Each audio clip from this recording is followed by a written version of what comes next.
Oh no, we need to first discuss this. Robert, mind coming over here, okay? Because we have to stand center. Can you move over there? The key part of listening is being able to focus. British Council is the best, or I don't know, IDP is the best. It doesn't matter. Now, when I was sitting in the actual IELTS exam, what I understood, right, was that listening was so easy. Like, because YouTube channels don't teach such kind of things. However, when reading, many people often get it wrong. When reading the text, you're not supposed to understand every single word. You're not supposed to sit there for 20 minutes just reading the text. This is one of the most often seen mistakes in the reading. How about you? How do you manage your time during the test? What is going to happen next? You're going to be extremely worried about your result. oh, he said skimming and scamming. That means I take my eyes across the text and I go, woo. You can use delineates, illustrates, depicts. It doesn't matter.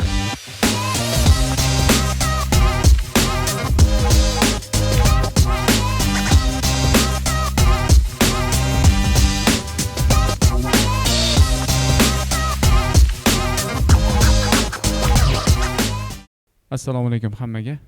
Yaxshi keldinglarmi? Hammanglarni birinchi qoriylar bilan. Birinchisi qora. Ko'rdingmi hamma qora yog'otganini? Shu kunlarga yetkazganiga shukr. Demak, put your hands up. Who came for the first time? Put your hands up to the seminar. So we got like probably 30 students, yeah? For the second time. Good. For the third time. For the first time. Who was the last speaker? Yeah, teachers of result. Good. Who was the first participant? Put your hands up. First one, teacher exam. Did you participate in the teacher exams? No. All right. The reason what I'm asking is because when I was a kid, like who wanted to grasp this language, English language, I didn't have that opportunity to master this language for free. Especially, sitting in a seminar, feeling comfortable, and then listening to the experts who got like 8+. So that's why I'm comparing myself back in like 10 years ago and now, guys. But you have a golden opportunity to take advantage of every little bone in time that you have now. So take advantage of it. All right? Get the inside of us. Ya'ni men aytmoqchi bo'lganim, 10 yil orqaga borargan bo'lsam, menda unaqa shans bo'lmagan ekan. Bitta shu chors paytda bitta speaking club bo'lardi. Bitta amaki olib borardilar, yevrey amaki olib borardilar. Hozir buzilib ketgan u. O'sha yerda speaking club bo'lardi.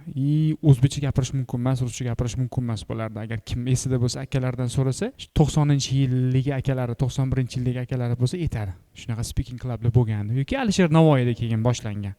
Mustaqillikda Alisher Navoiy kutubxonasi bor-ku. O'sha yerda boshlangan. Lekin bunaqa master klasslar hali bo'lmagan. Demak, bu hammasi bizani hurmatli prezidentimizning hamda yoshlar agentligini, umuman yoshlar agentligini bizga berayotgan imkoniyat. Avvalambor yaratganni bizga berayotgan imkoniyat. Demak, bu imkoniyatdan qanaqa unumli foydalanamiz? Bu imkoniyatdan kelib biror bir narsa o'rganib. Chunki bugun bor narsa ertaga yo'q endi. Xo'p. Demak, bugun men maqsad bilan chiqdim, bitta narsa eshitdim. Demak, there are tons of things that you take after the grave. You know what the grave means? I'm sorry for telling this, but you can take a lot of things, like, except those that if you left something good, or written some books, or you have a son who's well behaved. And I calculated the things that I did for my future, for the next future. And there are less things that I have that I'm highly likely to take for the future. Ya'ni men calculate qildim. O'zim bilan maqtanadigan narsam juda ham kam ekan. Ya'ni to есть odam nima deydi? Bu dunyoda bo'lmagandan keyin o'zi bilan olib ketadigan narsalar juda kam bo'lar ekan. Juda ham ko'p podshohlar o'tgan, juda ko'p katta insonlar, milliarderlar o'tgan, lekin ularni bor yo'qligi bilinmagan. Lekin o'zidan keyin agar shogirdlar qoldirgan bo'lsa, ustoz bo'lib, qanaqadir fan tarafdan bir yordam bergan bo'lsa, mana sizlarga o'xshagan o'quvchilari bo'lsa yoki bir kitob yozgan bo'lsa, yaxshi kitob yozgan bo'lsa-da, insonlar foydalanayotgan bo'lsa, bor-ku bizda mana kitoblar 100 yillab, mana 1000 yillab bizga kelayotgan kitoblar borki, biz ulardan foydalanib, qanaqadir so'zi, qanaqadir gapi borki, mana pamela kitob o'qiysizlar deb o'ylayman, chunki kitob o'qimagan odam bu yoqqa kelmagan bo'lardi. You wouldn't be here if you haven't read the book. Sizlarni o'sha o'qigan kitobinglar hayotinglarni qanaqadir jabhasida yordam beryapti. Hayotinglar o'zgargan. Ya'ni o'sha bir paytlar yozgan. Ya'ni men aytmoqchimanki, inson maqsadli bo'ladi. Insonning o'zi yaratilishi maqsadli ekan. You were created for the purpose. And I'm here for the purpose. Ya'ni men ham bu yerda maqsadliman. O'zimdan o'zim kelib, to'g'ri, meni miyamga, aqlimga shu narsa signal kelganman, sizlarga gapirishim kerak. Yo'q, unaqa emas. Ya'ni hamma narsa bu yerda chain. Ya'ni o'zingizlar bilmagan holatda bu narsa predestinate. Yani destiny degani taqdir degani bilasizlar. Ya'ni bekorga emas. Ya'ni inson bu yoqda ekan, maqsadli ekan. Men hozir qaysi nechta inson bor ekan, mashinani haydab kelyapman.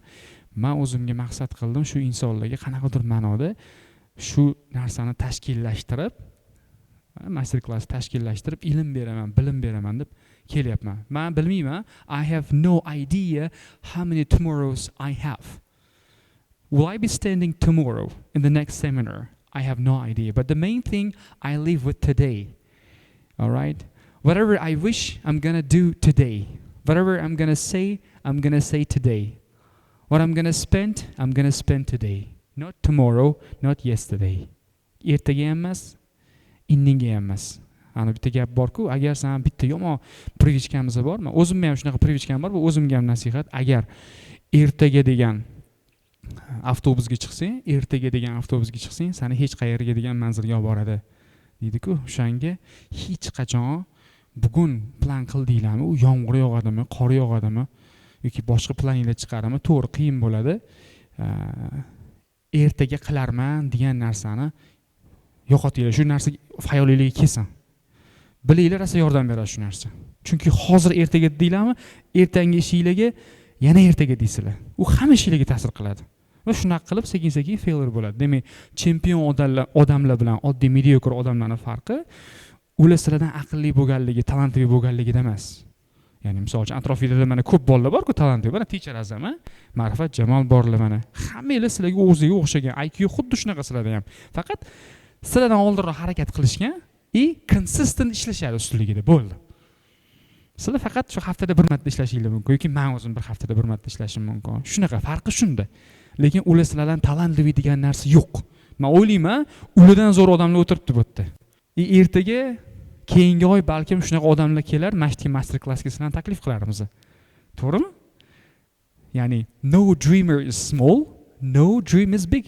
Hech qaysi orzumand yoki u kichkina, hech qaysi orzu yoki u katta. The only limit is your imagination. Faqat sizni limit qiladigan narsa bu sizning ta'sirotingiz.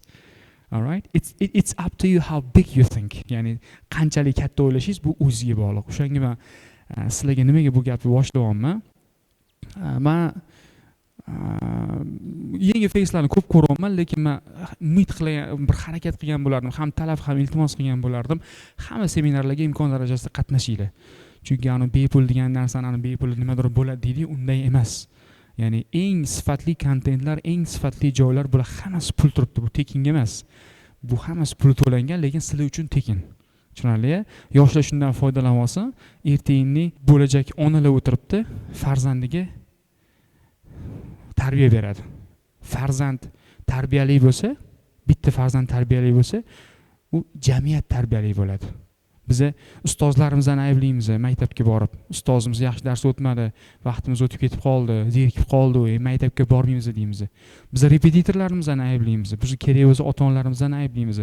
Lekin odam hech qachon o'zini ayblamaydi, o'zini ayblanib topmaydi. Bilmaydiki, lekin o'zi farzandi bilan ko'p vaqt sarflamagan. Mana o'zingizlar farzand bo'lib ko'rgansizlar, hozir mana qanchalik darajada ota-onanglar sizlar bilan gaplashadi yoki o'zingizlar harakat qilasizlar ko'proq gaplashib. Umr o'tyapti.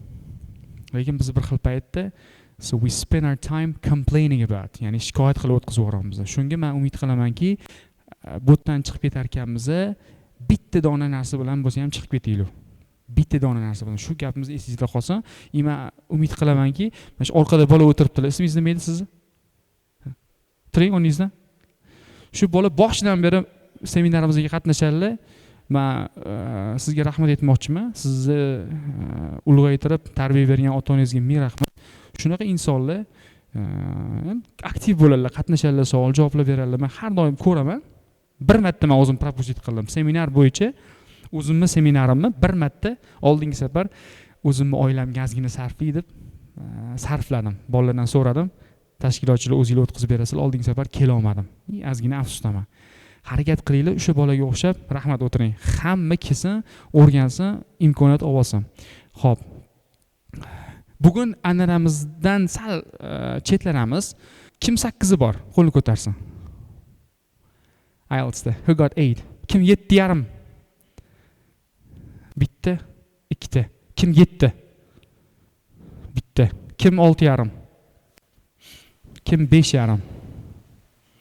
Kim IELTS yo'q umuman? Kim IELTS topshirmoqchi yaqinda? Pashti shuncha bilan. Pashti hamma bolaga topshirmoqchi. Demak, bu insonlardan o'rganadigan narsamiz juda ham ko'p. Mana hozir 3 ta bolamiz turibdi. Bu sizlarga o'xshagan, sizlarning tengdoshinglar, ko'proq Westminsterda o'qiyotgan bolalarimiz. Bular biroz o'zbekchaga qiynalishadi. Ya'ni bu sizlarga yaxshi xabar. O'zbekchaga qiynalish, chunki sizlar majbur bo'lasizlar. Tasavvur qiling, sizlar Angliyadasizlar. Menga o'quvchilarim aytadi-da, Rustam aka, inglizcha gapirmay, menga o'zbekcha gapirib o'rgating deydi bir xil paytda. Tasavvur qilsan, Angliyadasan. Ustozingga o'zbekcha gapir deysanmi? Yo'q, sen o'zbekcha gapirtirishing kerak ustozingni. Yo'q, sen majbur bo'lasan inglizcha o'rganishga. O'shanga sizlarga motivatsiya bo'ladi. Gapiga tushunmasanglar, xavotir olmanglar, harakat qilinglar, shularga imitate qilib listeningni oshirishga. Ingliz tilisiz zo'r. Hammasini IELTS speakingni 9, kamida overall 8,5. Bu maqtanish uchun emas, sizlar havos nazarda qaranglar deb aytayapman. Havos qilsanglar, har doim shu narsani sizlarga beradi. Right? Xo'p. Bu o'quvchimizning oilari, adalari Nobel mukofoti sovrindori. Bular bu yerda tug'ilmaganlar. Chetda tug'ilganlar, o'shanga biroz o'zbek tilida qiyin gapiradilar. Videoda ko'rgan bo'lsanglar, biroz qiynalib gapiradilar. O'shanga sizlarni qo'llab-quvvatlashingiz bilan chaqiramiz. Yaxshilab harakat qilib, passion ko'zinglar yonib tursa, bular ham endi birinchi sahnaga chiqishi bu yoqqa katta anaqaga, lekin debatlarga, MULlarga qatnashgan, sizlarning qatnashinglar bilan, ya'ni aktivinglar bilan bugun xudo xolisa bularni sahnaga taklif qilamiz. Boshladimmi? Va chiqib ketayotganda o'zingizlarga savol beringlar, nimadir o'rgandimmi deb. Xo'pmi? Shunchaki chiqib ketmanglar. Va agar ko'risholmasa, so'zim oxirida men keyingi safar seminarlarda sizlarni ko'rishinglarni, sizlarning safinglar bundan-da ko'payishini, men toshib ketishini xohlagan bo'lardim. Ko'paysin shunaqa sizlarga o'xshagan aqlli bolalar. Rahmat. Bo'lmasa Firuzbek, Robert Saidjonlarni chaqiraman. Savollarda what are the secret ingredients to get 8+ degan mavzu bo'yicha xudo xolisa bugun o'tib berishadi. Rahmat. First of all, I would like to thank again Rustam Qoriyev for giving his very emancipated speech. Trust me, it was, it's always a pleasure, to hear a little bit about somebody's life, somebody who's lived longer, somebody who knows more. And without further ado, guys, let's get into our masterclass, shall we? Just one moment. Now, this masterclass is going to be all about the things that you need to know to get your 8.0 plus from IELTS. And we're talking overall. All right, let's get to the next slide. So essentially, we all know that IELTS consists of 4 parts, right? Listening, reading, speaking, writing. We will break down and analyze every single one of those parts. Now, for me, I'll be discussing the writing and speaking, seeing as how my speaking is 9 and my writing is also developed enough. We have Saeed. Can you introduce yourself? Hello, everybody. My name is Saeed. I am going to be talking to you, telling you how to improve your listening skills today. Thank you very much. And reading, who is gotten a 9.0 by Robert Gaffarov. Can you please introduce yourself? Good afternoon, everyone. I'm Robert Gaffarov. I was born in Uzbekistan. I'm a student of British School of Tashkent. And as you've heard before, I got IELTS 9.0, and I'll give you advice as how to get your IELTS up from 7, from 6, and etc., and how to improve your reading overall. Yes, sir. That's reading 9.0. That's very impressive. Thank you very much. Now, guys, without further ado, let's begin and get into our first component, which is our... Oh, no. We need to first discuss this. All right. I see, some familiar faces, right? Some people that I've seen around before. However, there are lots of new people here who I haven't gotten the chance to see yet. So, can everybody please, who have already taken the IELTS exam, right? Can you please raise your hands? Let's see. Okay, all right. Now, everybody that has not yet taken the IELTS exam but wishes to do so in the future, raise your hands. All right, so essentially what I can see here, it's a subdivide. Robert, mind coming over here, okay? Because we have to stand center. Can you move over there? All right. Now, essentially what I'm seeing here is a subdivide. So we have some people that already know what the IELTS exam is, right? And we have people who are here to find out and are here to find out how to score higher, just like me, Robert, and Said did. So without further ado, let's get into it. Let's go. So, let's talk about listening. People like to over-exaggerate the difficulty of being a good listener and just having good listening skills in general, right? So, the key part of listening is being able to focus on what the other person is saying or the audio is saying, right? And some tips and tricks to improve that skill is to basically listen to some music, preferably the language that you want to learn. Obviously, that doesn't only apply to English. Watch a bunch of movies, and I can't stress this enough. You gotta listen to podcasts because, first of all, if you find the one podcast that you truly like, you're going to enjoy it, and it's 2 hours long. You will learn loads of new words. Your vocabulary is going to increase drastically, and all in all, it's going to help you get a better mark in your IELTS score. Yes, very good. Now, one more moment. When listening, right, we all know that we spend lots of time on our mocks, right? We have mock exams. It's either at your educational facility or it's at home with your mom. It doesn't matter, right? But we still have the mocks. And I know that some people, they say, British Council is the best, or I don't know, IDP is the best. It doesn't matter. Guys, honestly, I have an easier solution. The YouTube channel called, let's see right there, the IELTS listening test. It has, it's a blue checkmark channel, right? It's certified, and it has literally everything you need to practice forever. There are literally 2 new listenings coming out every single day, right? And that's been happening for half a decade now. So I recommend visiting this channel, the IELTS listening test, right? It's on YouTube. It's absolutely free, and it's the only mock exam from listening that you will ever need to score 9.0. Now, me personally, whenever I was training my listening, I didn't do that at all almost, but the only times I trained my listening was on YouTube. I went to this YouTube channel, the IELTS listening test, and that's the only place where I ever trained for my mocks. I never went to BritishCouncil.com or IDP or whatever, because for some reason they make their listenings, over exaggerated. They're a little bit more difficult than the actual IELTS exam. Now, when I was sitting in the actual IELTS exam, what I understood, right, was the listening was so easy. Like, it's literally the same thing as on this YouTube channel, right? You guys should not be worrying. Don't stress about the listening. Now, listening, right, this component is actually one of the few parts from which you can actually get a 9.0, right? And it's realistic, right? Because many people have done that, right? Many people who have an 8.0 right now overall, right? If you look at their score, it's 9 reading, 9 listening, and like 6.5 writing and like 7 speaking, right? So essentially what that means is that they mastered 2 skills and got their 8.0 overall. So don't forget to do your mock examinations. And I personally can recommend going on to the IELTS listening test. Now, does anyone have any questions addressed to me or Said regarding the listening section? We're here to see any questions. If not, we will continue. No questions? All right. Yeah, right there. So you say that you didn't practice any Cambridge materials, right? You just listened to the IELTS listening test. So when you were in a real IELTS exam, an official exam, did you know the instructions, the following instructions, like part 1 will be about that, part 2 about that? Because YouTube channels don't teach such kind of things. Mm-hmm. No, I had literally no idea about parts. All I did was sit down and practice. It was literally the same thing as on YouTube, right? I remember I would do this at home. I just sit down, I look at the question, and the question says, write one word only, and I understand, okay, I'm gonna have to write one word only. And then I hear the answer, and I write the answer, and I got like, how much was that? 8.5 from listening, I think. Yeah, 8.5 from listening. You see, I didn't really necessarily look at all the parts, right? That is a mistake on my end, but I thought that listening would be the easiest part, and it was mainly one of the easier parts, right? It's one of the easier sections.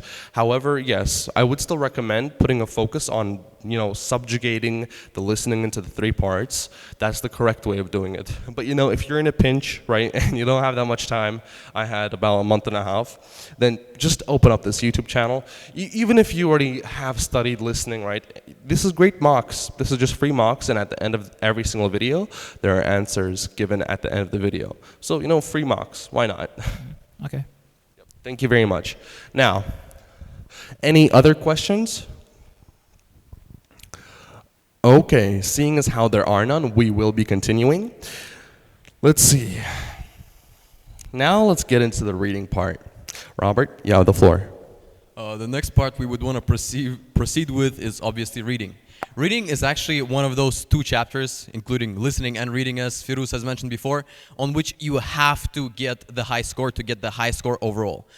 Because listening and reading are both pretty much straightforward. To be good at listening, you have to be good at listening. There isn't any additional skill required.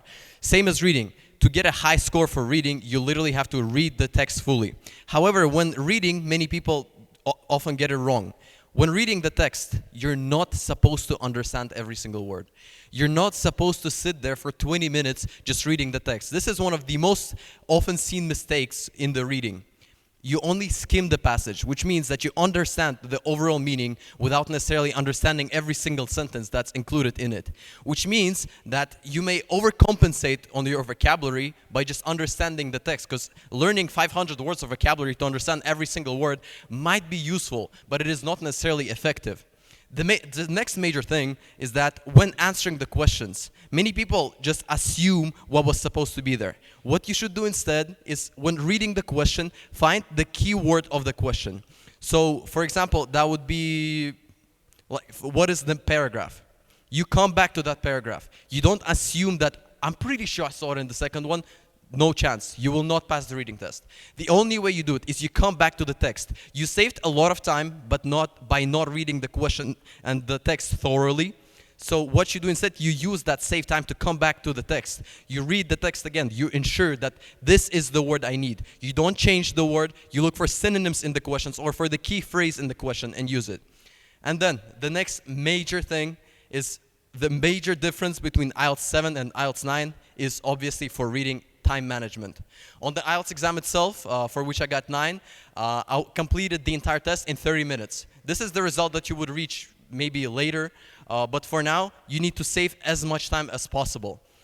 Which means that by skimming the passage, by understanding how your questions work, you'll have around 10-20 minutes left at the end of the exam.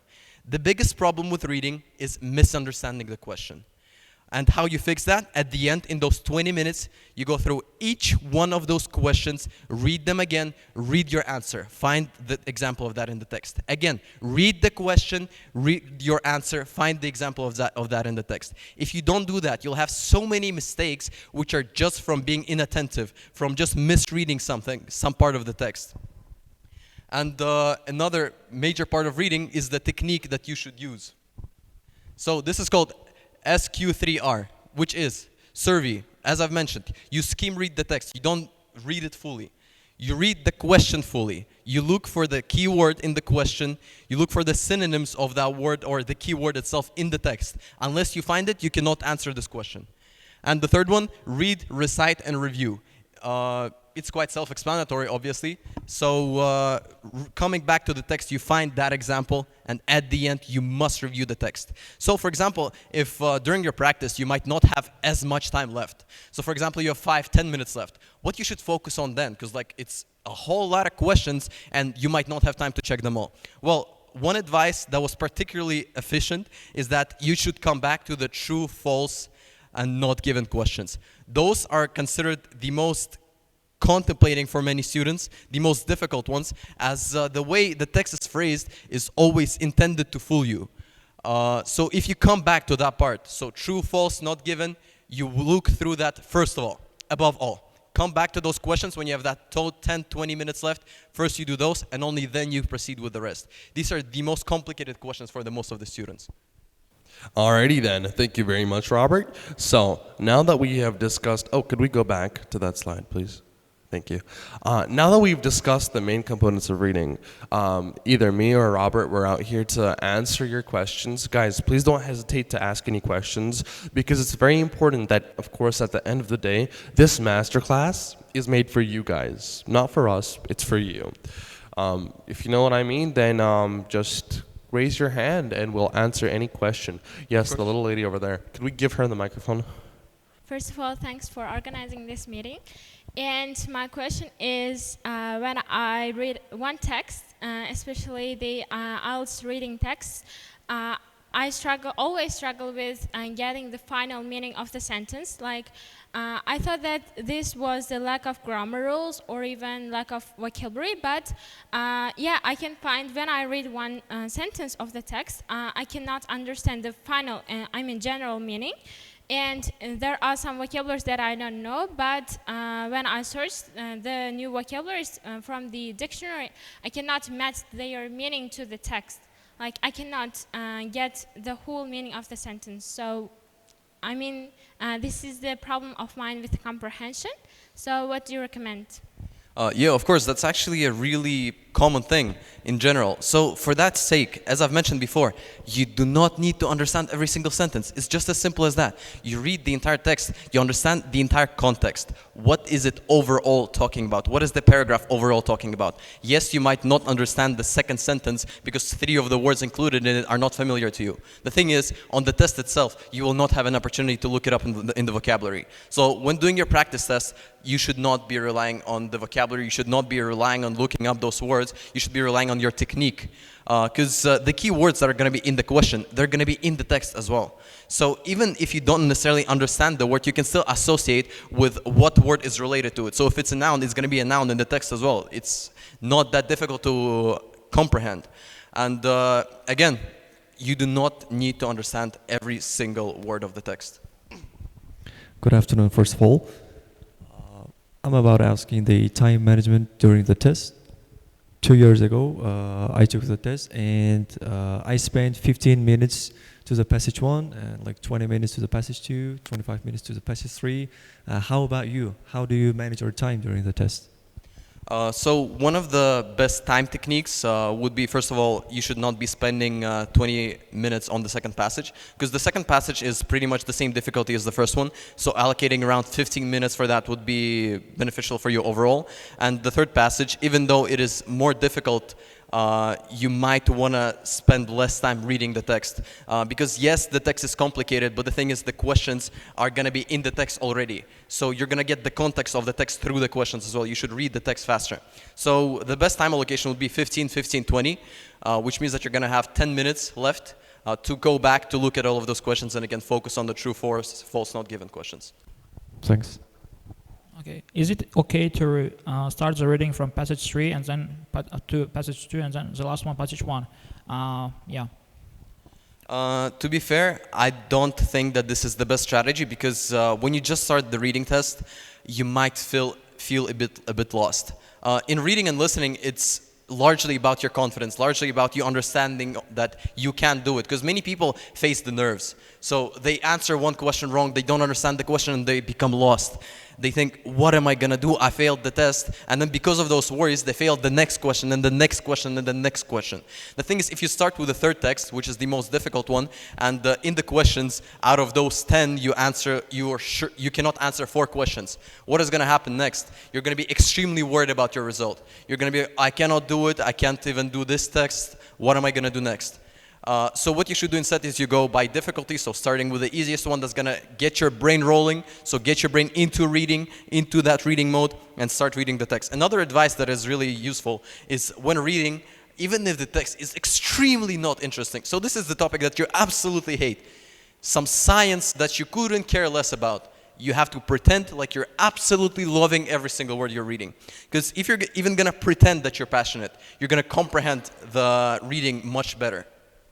Yes, it's true that the passage 3 is difficult, but if you do it like this, if you begin from passage 3, most people like overuse their time in passage 1 and passage 2 and mess up in passage 3. But if they like spend, let's say, 40 minutes in passage 3, and the level of failing in passage 3 is really high, and if they spend more time, I mean beginning, because their mind will be fresh, and 20 minutes, let's say, they will spend on passage 1 and passage 2. So it's going to be like their level of failure is going to be less in this case. I mean, maybe you should try. The thing is, the difficulty between passage 3 and passage 1 and 2, it is existent, but it is not that major. And I don't believe that the fresh brain is necessarily what you need for the third passage, most difficult one. I believe that it is the rolling brain that you need. So during the passage 1 and 2, you're going to understand how the reading work. You're going to wake up, let's say, and in the passage 3, you're going to be full focus on the text already. So I do not believe it's an optimal strategy, no. All right, thank you guys very much. For now, we're going to be concluding questions and moving on with the next slide. Now that we've already discussed reading, let's get into the more difficult part, which is skimming and scanning, right? I'll just take up this part real quick because, of course, I'm sure that everybody knows what skimming and scanning is, right? Let's see a raise of hands. Who knows what skimming and scanning is? Yeah, because they teach you this in school and in a university, wherever you go to, right? So I'm sure that everyone has at least come across this, proverbial golden gate once in their lifetime, right? However, we have to break down skimming and scanning and see them from another point of view. Okay, I know that everybody understands skimming and scanning as just one thing, right? Skimming, oh, he said skimming and scamming. That means I take my eyes across the text and I go, woo, and just start, fletching through every single text without, actually reading anything. No, that's not necessarily what skimming and scanning is. And whenever I hear one of my own students, right, they're sitting there and they're like, I tell them to skim and then to scan after they find the questions, right? And they just sit there for 15 minutes and they're just like,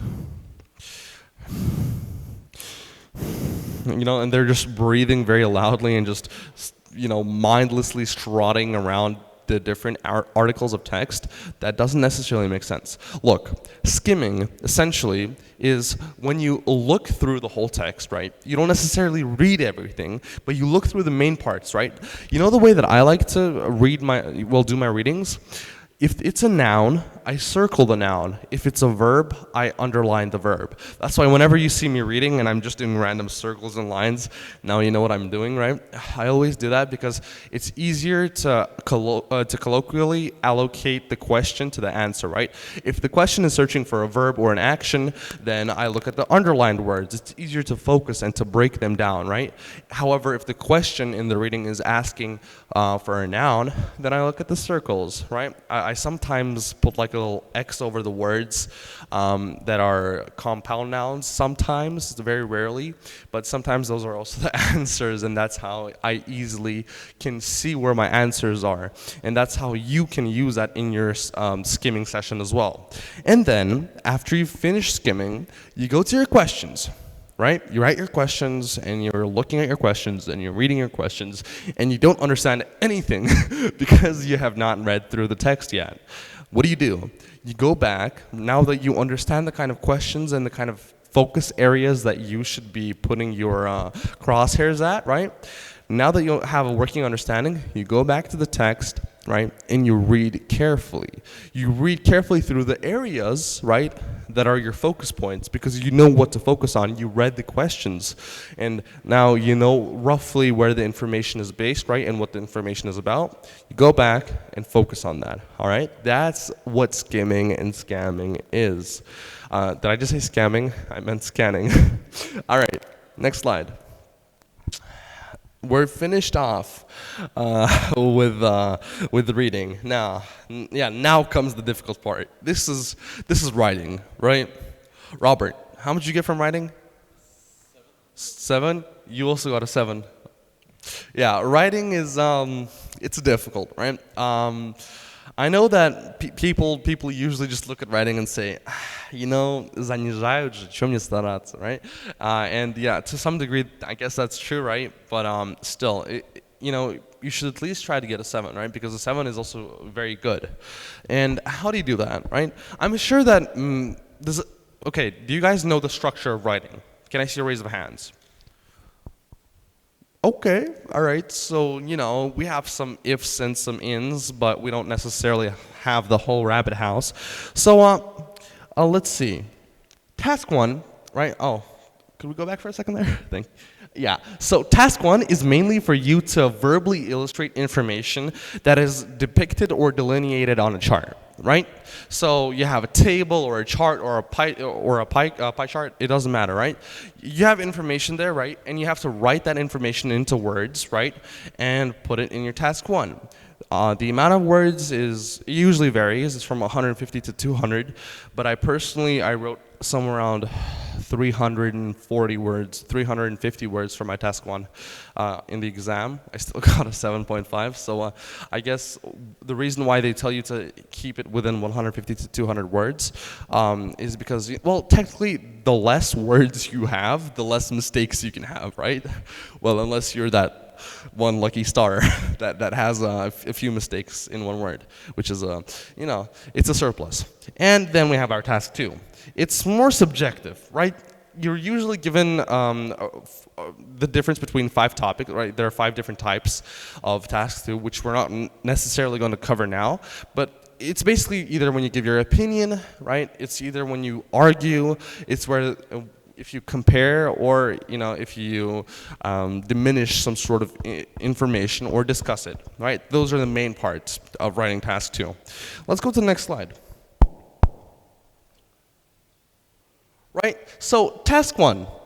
The tips for task 1 are quite straightforward, right? As any person would study, they have to read and learn, right? That's why the way that I studied was I just wrote as many essays as possible. Not only for, my essays weren't only just for IELTS, right? Because back then when I was taking the IELTS exam, when I was getting prepared, I was working as a tutor, and I would write like motivation and scholarship essays back then. And right now, that all of those skills that I got from writing hundreds, if not thousands, of essays and drafts, and going back and forth like that, all of those skills transferred over to writing. Right? So I had a basic understanding, but I wasn't sure what the structure was, what the rules are of IELTS. And it was very complicated until I finally was able to find that one YouTube video that explained it all to me, right? Now, our task 2 tips, right, is you have to write as many essays as you can. So I know that sometimes people are giving you tips, right? Use your paraphrasing, use complex vocabulary. Yes, do all of that, but just remember that you have to practice to get better. At the end of the day, writing is literally something that comes down to muscle memory to some degree, right? If you are able to manage your time accordingly, right, because you already have these tens of hundreds of practices, under your belt, then and only then will you be able to write both task 1 and task 2 in an hour. Because I know that many people have struggled. Robert, have you ever struggled with the writing in the time restrictions? Well, actually, time management is extremely important in the writing test, obviously, and the biggest part of it is planning. Because if you don't include planning in your text, then you will struggle while writing the text. You'll misunderstand it, you'll miswrite it, you'll come back to the idea and understand that this is not necessarily what you wanted to express. So before writing, obviously, you come up with a plan. So most of the questions ask you for your opinion on the certain topic. What you should do is allocate two factors for agree, one for disagree, or backwards, obviously. And that way, you're going to certainly understand what are the arguments that you want to present necessarily. Because many people that try to go along the way, go with the flow, they just lose their point. They just lose their argument. They just lose the topic itself. So without that planning, the timing was obviously a problem. But as I started planning my essays in advance, it became much better. Thank you very much, right? You know, it really does depend on how you're managing your time. Your band score is going to be great, you know, if you write both of the essays within that time period. Your band score is going to be, you know, somewhere in the middle, somewhere around 5.5, 6, right?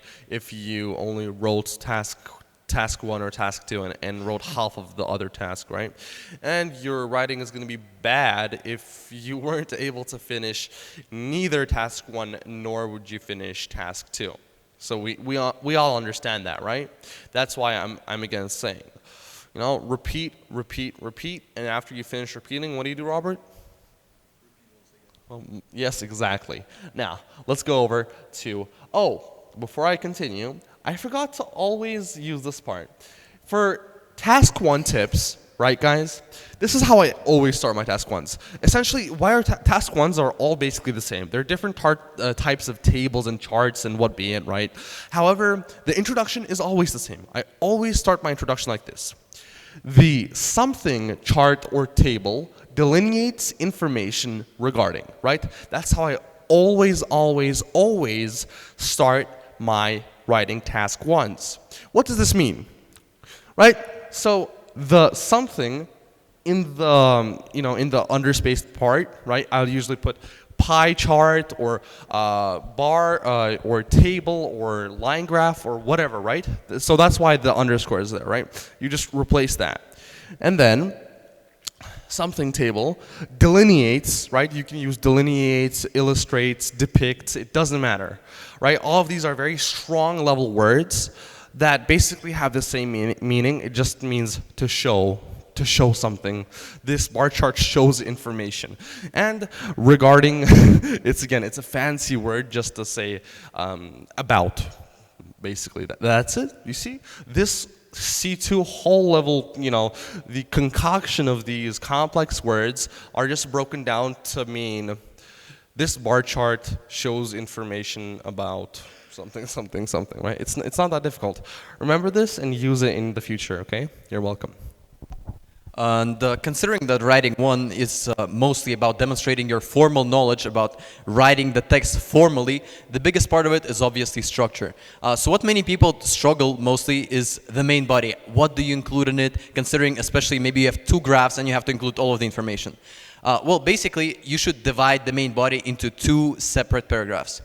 And when looking at the graphs, you should divide the information you're given on the 2 separate paragraphs. For example, those could be like 2 countries on the first paragraph and another 2 countries on the second paragraph. You need to find a way to divide the information. For example, during the process as well, you're given a process of how a certain cotton is made into clothes. So basically you divide it on the line where the cotton is moved to the second factory. You must divide it into 2 paragraphs. If you don't, you're not going to show the examiner that you know the formal structure, that you know how to write formally. And that is the biggest part about the writing test. It is your structure. Thank you very much, Robert. Now, let's continue on to your, to the climax of your writing. So, you have your main point, right?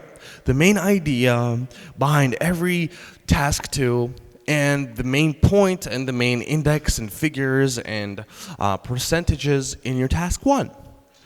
Where do you write that? Who knows? Where do you write the detailed information? Anyone? Exactly. Yeah, you write in body 1 or body 2, right?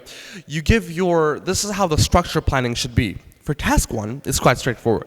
You have your introduction. You start your introduction by the bar chart or the line graph or whatever delineates information regarding, right? And then you look at the table or line graph or whatever, and you see the topic.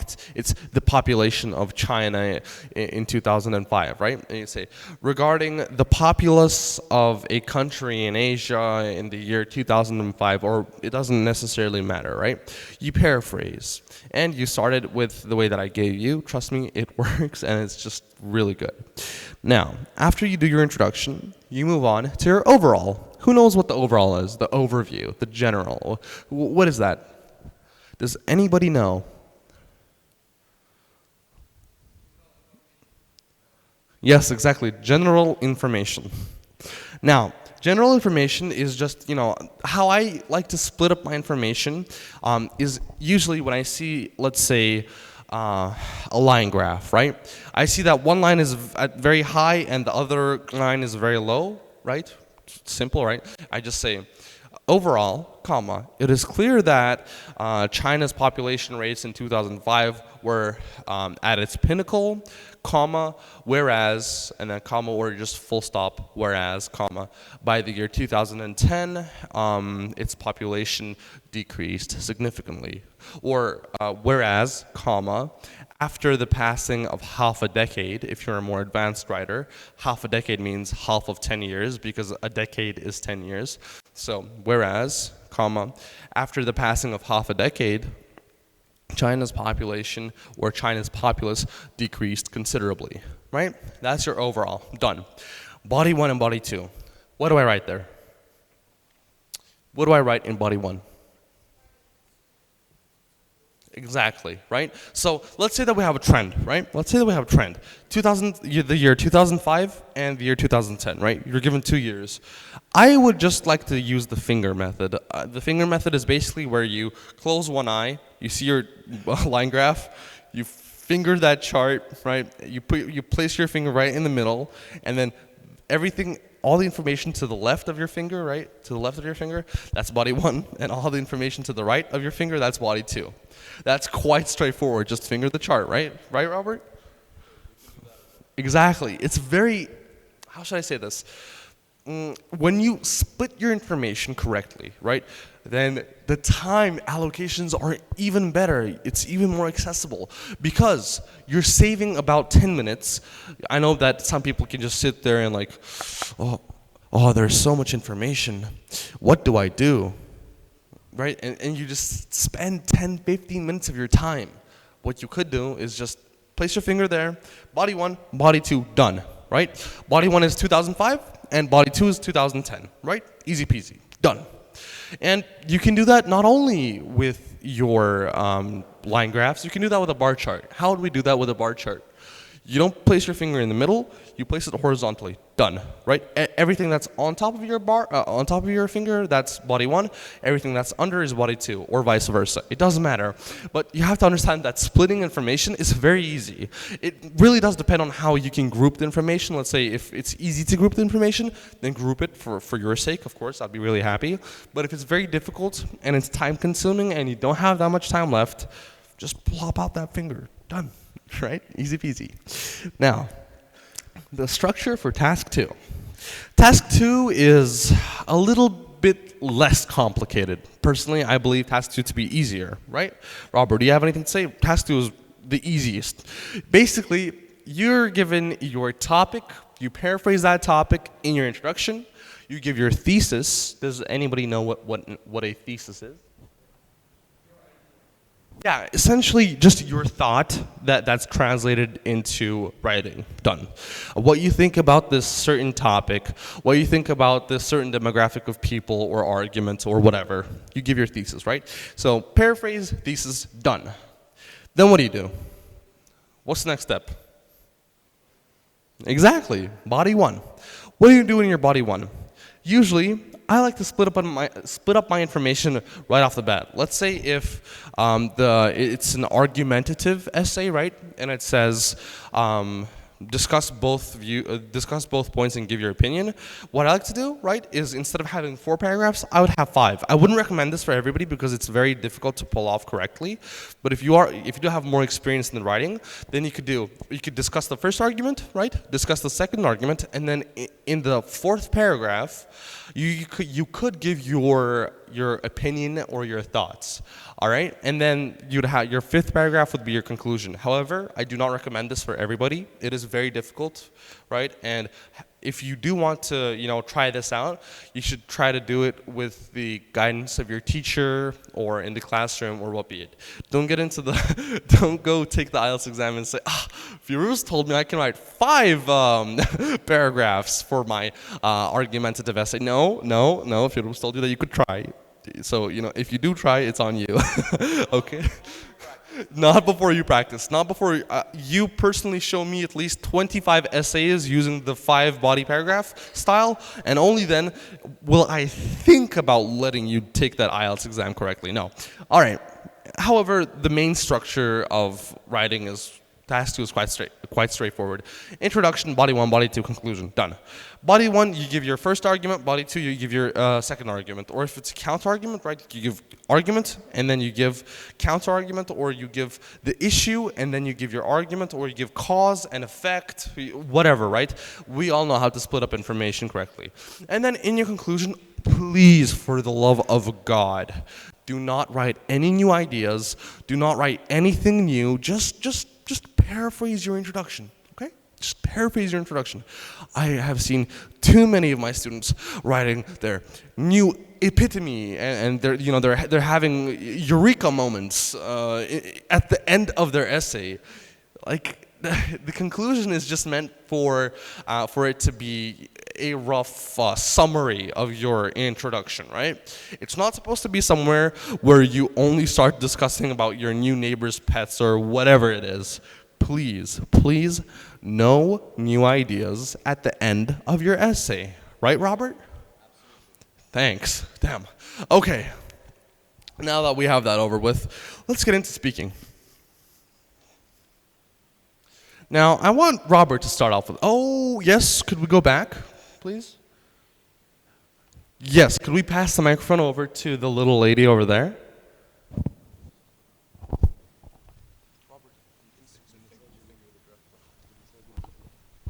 Oh, hi. Hey. Is it working? Is it working? No? Can you speak louder? Speak into it. Speak. Okay. May I speak? Oh, no. May I speak? Yeah. Yes. Yeah. Okay, thank you. I heard about that. If our handwriting is more, not more, that super understandable, the 0.5 will be added to our score. Is it true? No, it's not true. Oh, really? Yeah.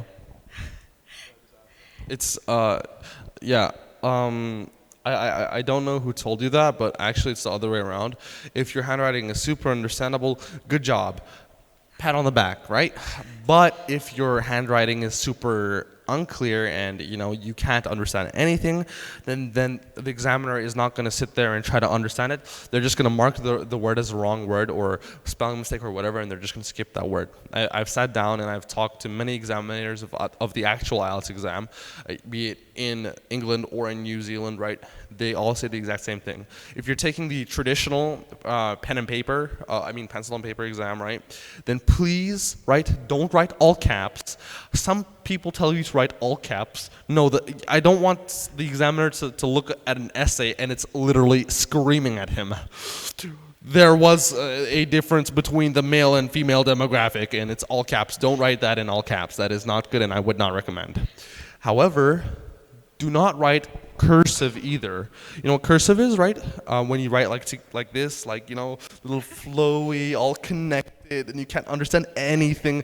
I can barely understand my own handwriting. How can I understand someone that's writing in cursive? Please, just separate your words, right? Or even better, if you know how to use a PC, right, and you're really good with your fingers and you know how to use a keyboard, then be sure to take the computer-based exam. It's a lot easier, okay? Okay, thank you. I have one more question. Yeah, what is it? Okay, it's about brainstorming. Yep. It's important to it's important, but the brainstorming session should be no longer than 1 minute. If you catch yourself, right, brainstorming for longer than 1 minute exactly, put that finger down, body 1, body 2, done, okay? Don't spend too much time brainstorming. I'm about task 2. What task 2? Task 2, brainstorming for task 2. Oh, for task 2, yeah, Yes. you can brainstorm. Actually, if you have a pencil and paper with you, right, what I usually like to do is to make a mind map really quickly, right? Just like a mind map of like, you know what a flow diagram is, right? So I have my main idea, we have body 1 main idea, body 2 main idea, and then conclusion or whatever, and done. I spend like 30 seconds to 1 minute maximum because I want to have the most time left for my writing. I finished my whole writing within 15 minutes, the whole writing overall. Okay, thank you. Thank you. Do we have any other questions? Yes. Could we pass the microphone over? Yeah, hi. We'll get to you, okay?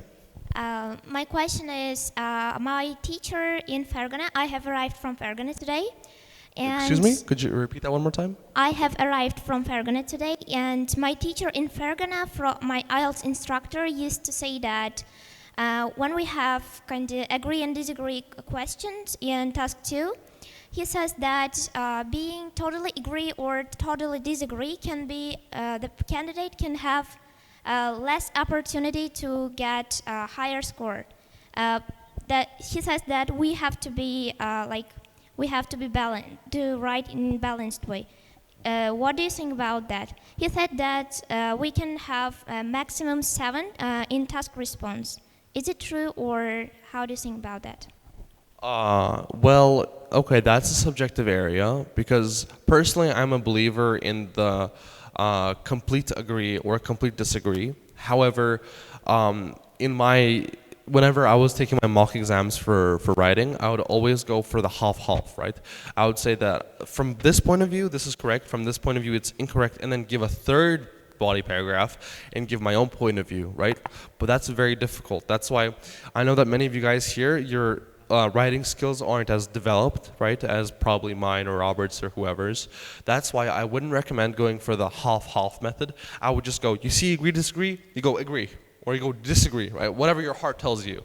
But going half-half and having 5 paragraphs overall is very difficult to pull off. And it's very time-consuming because it takes up that brainstorming time. It takes more than a minute. It takes at least 5 to 10 minutes. And that's very, very difficult to pull off. So if you want to, you can practice it for yourself, right? Or maybe for your college essays or whatever. But for the IELTS, right, I would, if you want to get, 6.5 or 7 or 7 plus, right, from writing, then, you're not really going to get an 8 from writing. Realistically, right, it's going to be very difficult to get an 8 from writing in a few months, okay? Because I know that people have been training for years, right? I have been writing essays professionally since I was 12.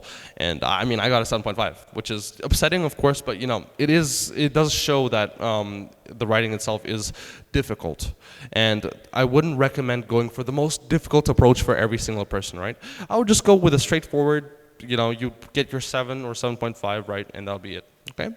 Now, could we give the microphone over to that man? Yeah, of course. Hey, Robert's gonna answer your question. I was trying to get 7 in writing, and one of the friends of mine who got 7 in writing recommended me to write examples in the both body paragraphs. And what's your point about this?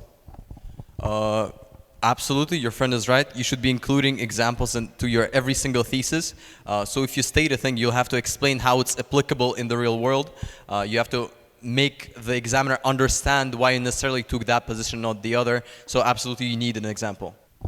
Thank you very much. Let's see. By the way, let me just add on to that, okay?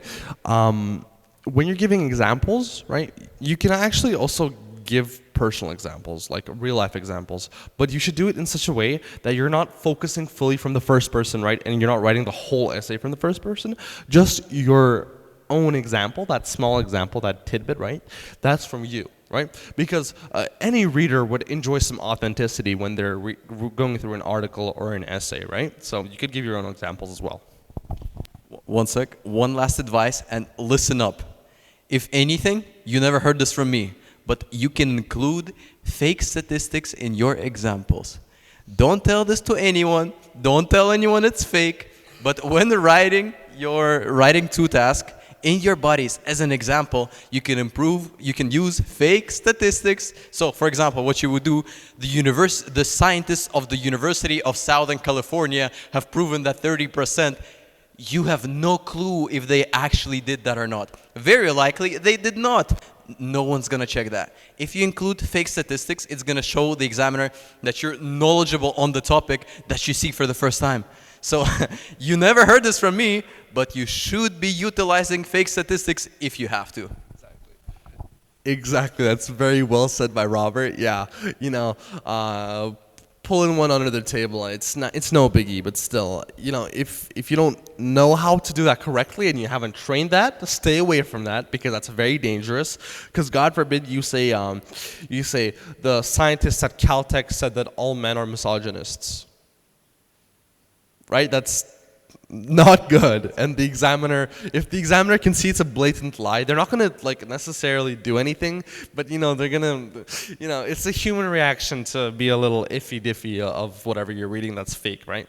So don't write anything too over-exaggerated, don't write anything too tenacious or, you know, academically adverse. You know, just stick to the basics. You know, just say the greenhouse effect is having a negative backlash on the environment or whatnot, okay? Now, any more questions? Right over there. Could we pass the microphone over to that? Oh, yeah, okay. The question is, how do you think writing topic sentences to start with body 1 and body 2 paragraphs? Like the restating the opinions from the thesis statement. Like we'll give the two opinions on the thesis statement for 2 body paragraphs, like 2 opinions. And how do you think about giving a topic sentence to start the body 1 and body 2? I wouldn't necessarily recommend that. If you don't write in this essay, I will talk about the negative effects of monkeys on poodles. It doesn't. No, don't write that. That just makes you sound like a child. Just write. I will further discuss the matter throughout the duration of this essay. Right. Okay, you can write that, but I still wouldn't even recommend that. Just write, I strongly concur or I strongly differ from this opinion, and I believe that, or in my point of view, blah, blah, blah. I wouldn't, because I really don't like writing in my essays, and I don't like it when somebody writes in their essays. In this essay, I will discuss the backlash of global warming and the greenhouse effect and monkeys and poodles and everything. No, it really doesn't sound good, right? It doesn't sound good. If you want to sound professional, if you want to sound clean, just write, I completely concur with this argument and I will further discuss the matter. Done. Okay, great. Thanks. Any last questions? Last question from that young man over there. Did I just say young man? Hello. Hi. I saw that you've been writing many essays for a while, as you said. Yeah. So my question for you guys, what is stopping you from getting this 8 in writing, 8.5, if not 9? Personally, I have no idea because I don't know. I thought I would probably get a 9.5 from writing, right? And apparently I got a 7.5 from writing. So I'm not necessarily too sure what went wrong there. I've been told that this kind of thing happens, and maybe it's a skill issue. Maybe I'm not as good as I think I am, or maybe, you know, it's other factors. I'm not going to complain now, of course. But at the end of the day, I'm just trying to give tips, right, from people who have been doing this for a while, right? And I guess that if I were to really sit down and spend all of my time on writing and focus only on writing, I could get it to an 8, right? But still, it wouldn't necessarily give me anything too precautious, because if I spend all my time on my writing, then of course my other aspects of IELTS, they're gonna drop, right? And I personally believe, instead of focusing everything on one area, right, like some people do, focus at least on 2 areas or 3 areas. For instance, if you're focusing on writing, don't focus on writing, okay? Writing is a set deal. You're going to get 7.5 maximum, right? You should rather you should focus on your listening and reading, because you can actually realistically get a 9 from listening and reading and overall get an 8, even if you get 2 6.5s or 6.5 and 7, right? So realistically focus on something that's going to be more, you know, beneficial for yourself, okay? I think he's going to answer as well. Like he is. So look, why it is so? Just look at it in a math way. How much effort is it going to take you to get 9 in writing? You would need years of practice to be able to pull that off. how much time are you going to have to allocate to get 9 in listening? Not as much, maybe 3-6 months of practicing, of preparing. But the thing is, the 9 in listening and the 9 in writing cost the same. They affect your grade the same. So that really explains what you should focus on. You should focus on what you're good at, as it is very unlikely to get a writing score higher than 7.5. Thank you. And by the way, one question, last question. If I want to improve my writing, like from 7 or 7.5, like which criterion do you think I need to work most? The criteria, I've seen this firsthand and I've talked to examiners about it. It's that you should probably be focusing on the grammatical usage, focus on onomatopoeias, focus on the usage of inverse and inverse and delinear sentence structures, because when you make your sentence structures more complicated and grammatically inept, then they're going to have a better backlash on your overall band score rather than having singular or seminized sentence structures. So it's going to work grammar basically, vocabulary, and task response is the most important part, because lots of people have problems with that. That's the main part. Okay. Thank you very much. Thank you very much too. Okay, now let's move on after we had this gloomy discussion about our writing. Okay, let's move on to the speaking, the last and most, the fun part. Okay, I want Saeed to start off with I mean Robert. Yes. All right, perfect. So for my speaking, I got 8.5, and what is speaking in general? The thing is, many people misunderstand it and think that it is only about their skills in speaking necessarily, which would be self-explanatory, but unfortunately is not the case. Your examiner is also a person. So the way he or she perceives you will also affect your grade. So for example, using hand gestures, when you talk, when you try to elaborate on your idea, don't completely forget about your hand gestures. Don't just sit like this and look lost on the examiner. Second thing, when you're speaking, speak confidently. Yes, you might not know enough about this topic. Yes, you might not necessarily be prepared for the test. But if you show your examiner that you're extremely unconfident, then the examiner is going to know that you're not prepared. But he shouldn't know that. You know that. You don't need to show that. Even if you're not confident, pretend you are when speaking.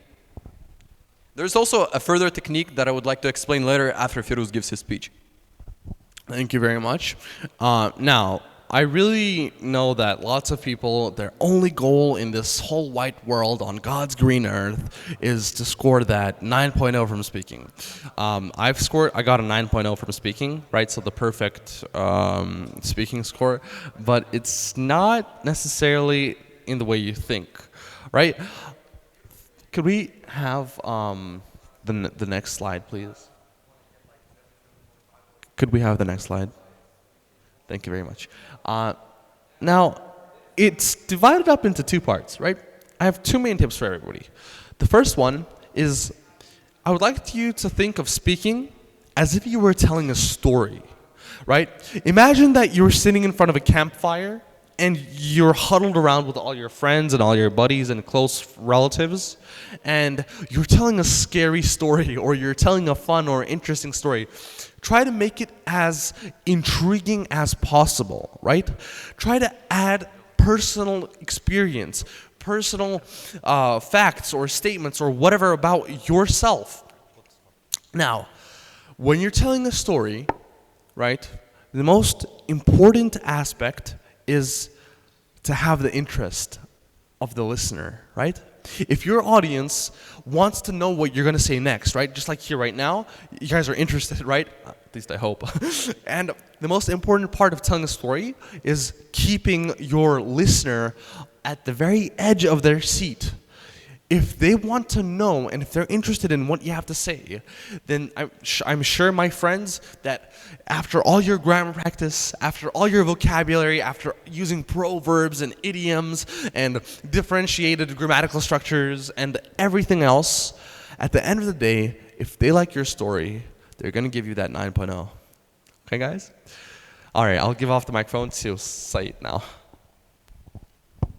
Okay, so I would say, personally speaking, is the most useful aspect from IELTS that you use in your everyday life.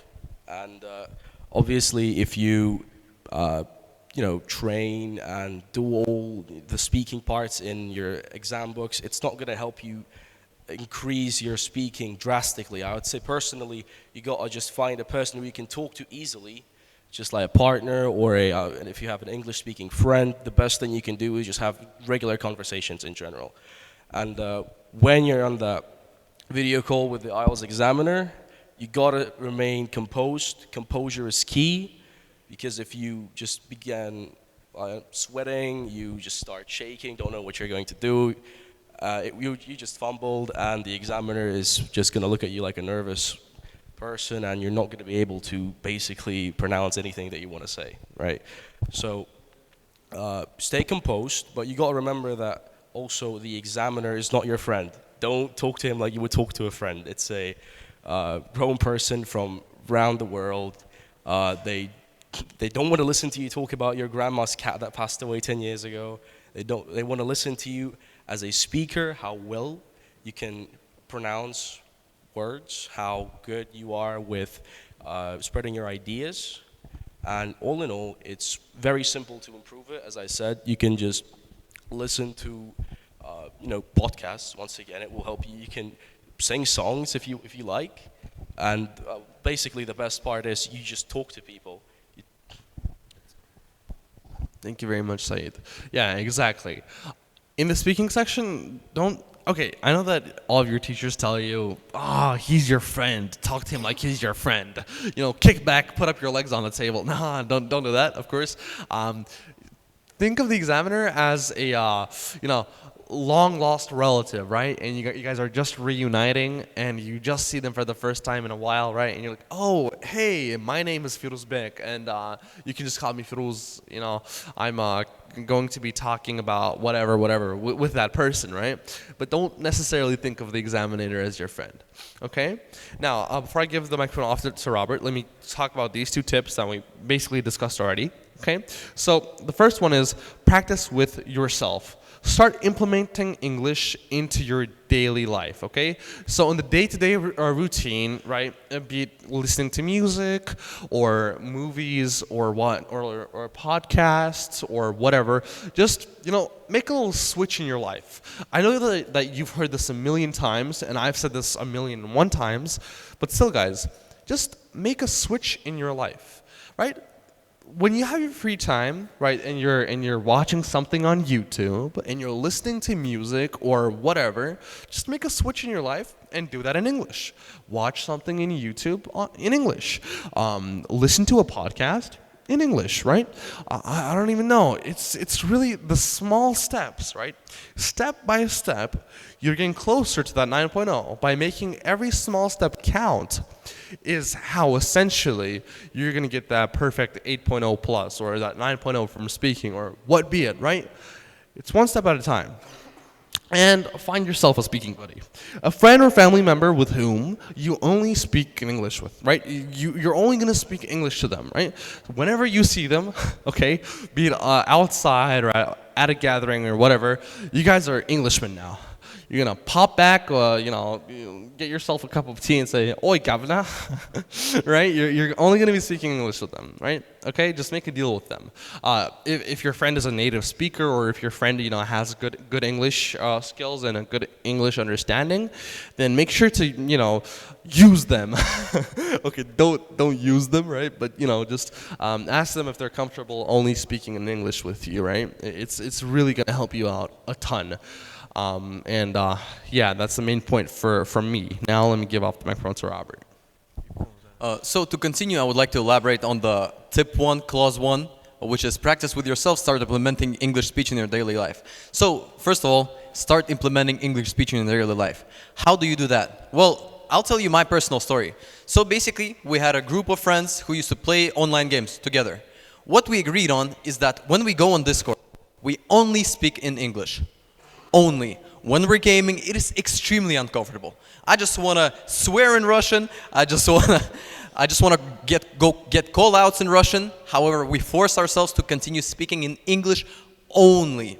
And gaming was a big part of my life. That was 2-3 hours of my day. And imagine how much that is during a year, how much practice that is.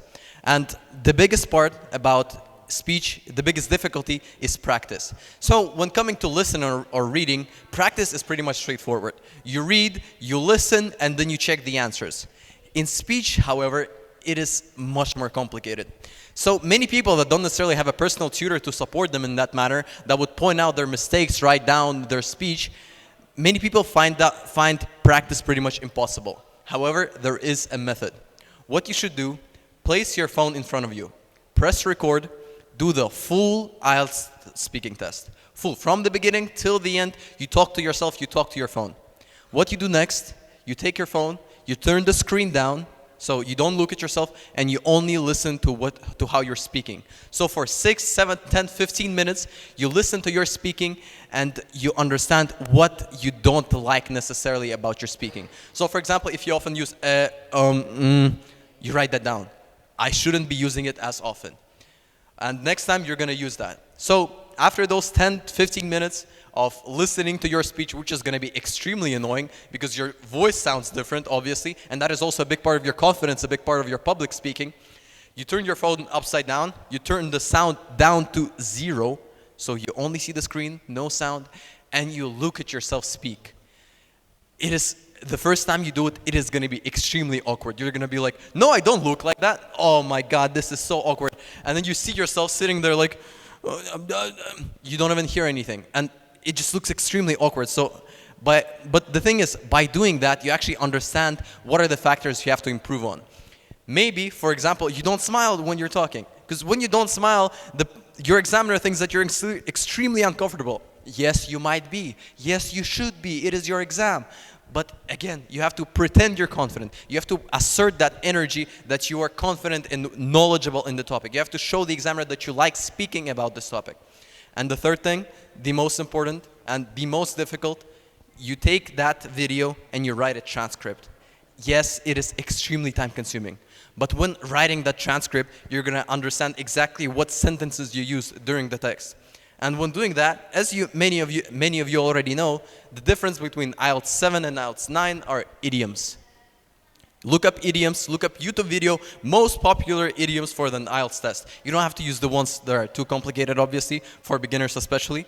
However, when writing that transcript, you're gonna look at it and see, where could I have included those idioms? So, out of the blue. Include that in your text. You cross over the part that you have in your text already and you write out of the blue instead.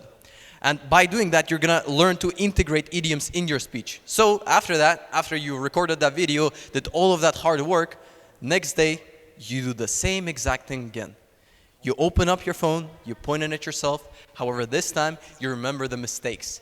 This time, you try to not use This time, you try to smile and use hand gestures. And this time, you try to use idioms. And that way, even without a teacher, even without a native speaker nearby that's going to teach you how to do each one of those steps, you're going to learn by yourself. You're going to learn without any assistance, independently. You're going to grow every single day. You're going to see the progress in those videos.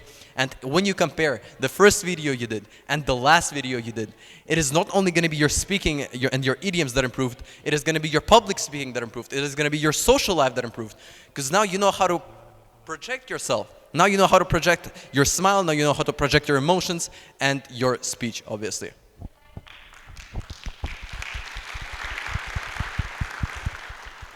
Thank you very much, Robert. Now, we've basically went through everything that there is to go through, right? We discussed the speaking, listening, reading, and writing. Could we go over to the next step? The conclusion for today. Right? Because we want to leave a little bit of time, because right now we're going to have, again, at the end of this masterclass, we're going to have a mock, speaking mock with one of you guys, right? A few of you guys, actually, right? Depending on how much time we got, okay? So the conclusion for today's masterclass, right, is that IELTS is difficult. Guys, I never said it was easy. IELTS is difficult at its core, be it to a non-native speaker or a native speaker just like I am, or Saeed or Robert or whatever, right? It's a difficult exam. But just like any other exam, guys, take your time. There's no need to rush. Don't pick an IELTS date that's 2 weeks from today and say, now I have to focus up because, time's a pinch and I've been procrastinating all this time. No, don't do that. Do not do that. Take your time, go learn, go to educational facilities, go to school, stay in school, kids, It's very important to don't overwork yourself. Take it one step at a time, right? And if you break down all the parts of IELTS and work on yourself, on your skills, on your English skills, on your speaking skills, on your listening, reading, and writing skills, trust me, guys, you will get that 8.0. Okay, guys? Now, that's going to be the end for this masterclass, right, guys? A round of applause for everybody, please.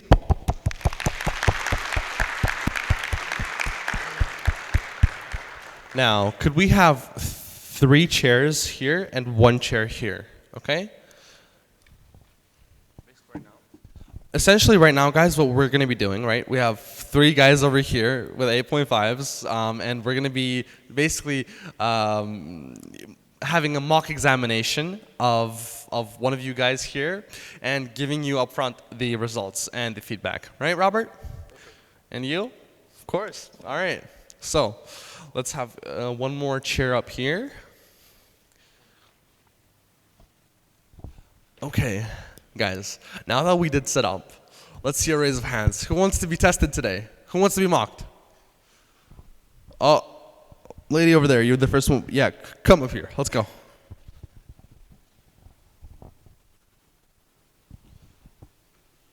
Oh, yeah, take off your coat, by the way. Take off your coat.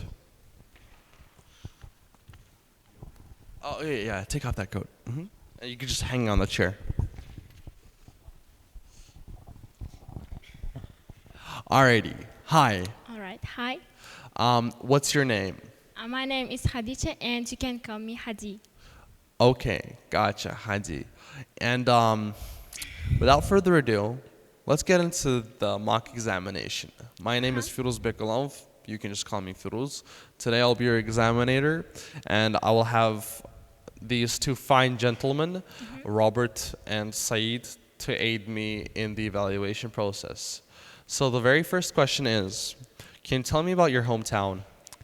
Well, actually, I'm here new in Tashkent. Like, I've been living there for 3 months. I came from Fergana and a little town called Kakant. And it's really famous city for all over the world. And especially in the summer, tourists come to our city, like my hometown, to see heritage buildings there. What do you think about the infrastructure in your hometown? Can you repeat our question, please? What do you think about the infrastructure in your hometown?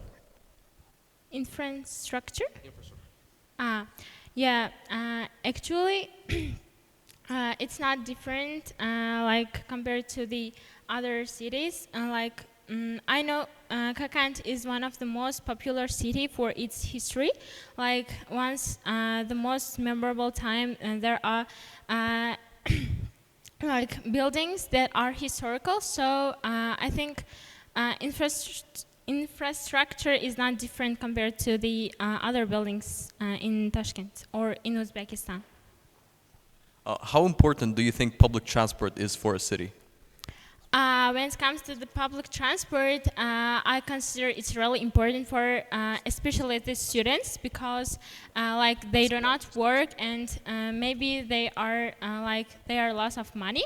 So its cheapness can be play a huge role in especially the students' life. What is your favorite part about your hometown? Part of the day? Favorite part of your hometown? I should say definitely restaurants because I'm really picky about food and there's a restaurant called Pikachu and it's really popular with delicacies.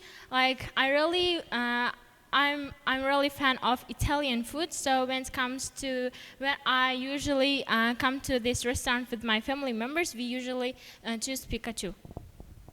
Okay, thank you very much. Now, Hadi, yes. We came to the conclusion that we liked your speech, okay? Mm-hmm. I'll give you that much. It was a good speech. It was, a lot better than some speeches that I've heard before in my life. However, the one negative side is that you weren't using a range of vocabulary, and I would recommend for you to use idioms. We're gonna give you a 7.0 for that speech. It was good. Yes, it was good. 7.0, 7. Yes. If you just used one idiom or used some more adverse grammar, then I would hands down give you a 7.5. But for now, it's 7. Thank you very much. Let's have a round of applause. Yes. Actually, I'm on the cloud 9 by having this chance. Excuse me? I'm on the cloud 9 by having this chance. Of course. We're really glad to see you here as well. Thank you very much. Okay, let's see. Who is the next person? The next person that wants to, let's see. Wait. Okay, let's have that man over there. Yeah, yes, sir. Yes, you. Because you haven't said anything this whole time. Let's see what you have to say. Hi, good to see all of you here. Yes, it's a great pleasure for us I have as a well. question. Are you going to give me a part 2 question as well? No, just part 1. Okay. Because for part 2, we don't have a pen and a pencil and we don't have 1 minute. Okay. So, first and foremost, what's your name? My name is Shohrukh, but you can call me Shoha. Yeah. All right. Okay. So, Shoha, what kind of clothes do you wear for work or college? For college, right? For work or college. Can you repeat, please? Yes, of course. What kind of clothes do you wear for work or college? Doesn't matter.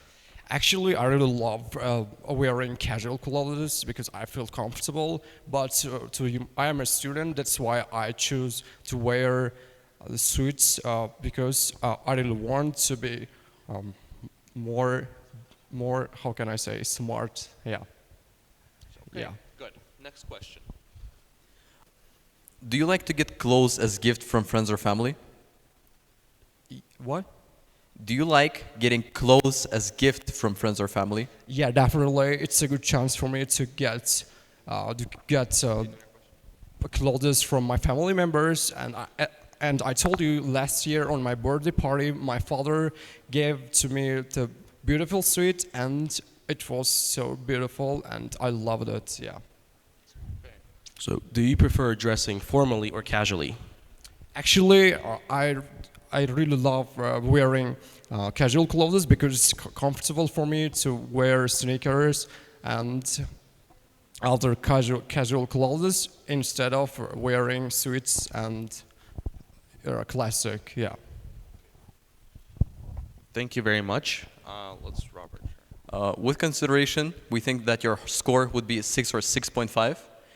Depending on your other answers in other modules.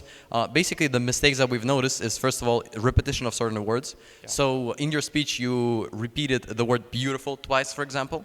And additionally, by reviewing the videos, as I've recommended previously, you would find out that your pronunciation is lacking in some words. So for example, you say clothes instead of clothes. Or like, can I have that? It's suit, right? That's a very important part, guys. If you're going to talk like about a suit, right? Costume or whatever, it's going to be suit, not suit, or like how you say it, suit, okay? Remember that. It's very important. Did I pronounce suit? Yeah. Oh, unfortunately, because I'm shocked. Yeah. All right, but it's those so were the hard, main yeah. points, yeah. But 6.5, it's not bad, right? I'm sure that in part 2 you could do better. But overall, you're going for 6.5 to 7. That's the range. Thanks. Okay? All right, thank you very much. Guys, round of applause. Okay, let's see now. Who is the next volunteer? Let's see. Oh, over there, man over there. Yes, sir. Yes, you. Come out here.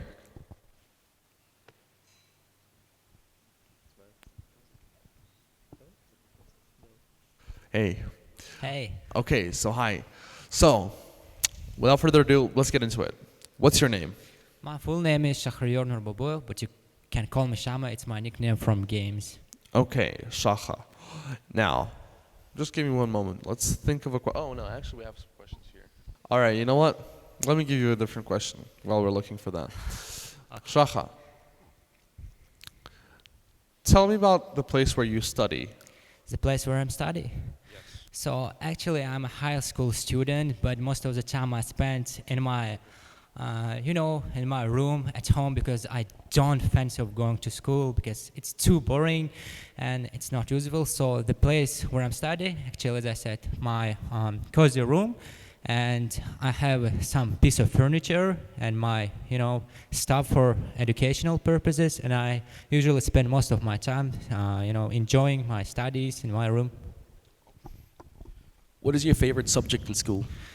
Oh, I remember right from the childhood, I was really into English,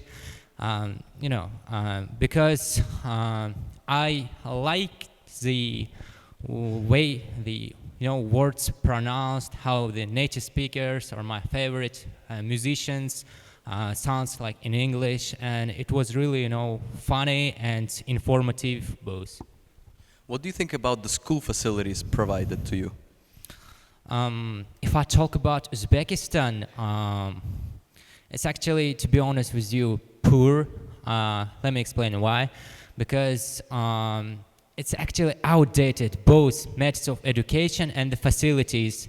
We don't have rooms like well provided, especially in winters, and some poor conditions as well.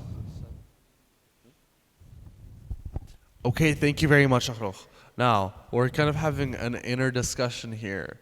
However, I think I will be the tiebreaker, right? Before giving you your score, okay, let's say the marks. So, I like your ideas, right? Good thoughts, and I like the way that you're constructing your sentences in a creative way, and you're using a range of different grammatical structures for your sentences. However, your vocabulary is limited. That's why, if only you had used a few idioms or some more advanced vocabulary, I would have given you 7.5, but overall, I'll give you a solid 7. Thank you very much. Okay. Thank you for having me. Thank you. Now, let's see the next person from this side. Let's have some ladies. Ladies. Oh, yeah, over there. Oh, over there. Yep, madam. Yep, come up here.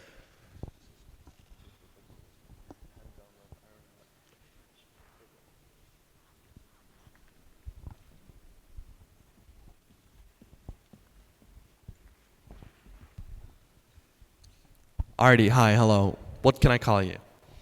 My name is Nazanin Begim, and you can call me Begim. Kim. Begim.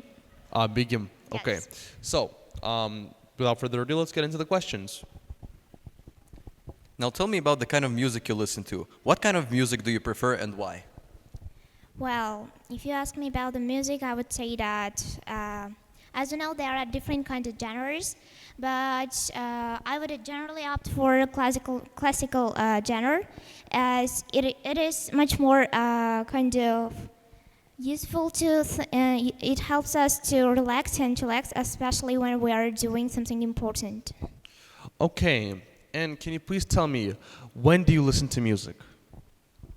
Could you repeat, please? Of course. Can you please tell me, when do you listen to music? Well,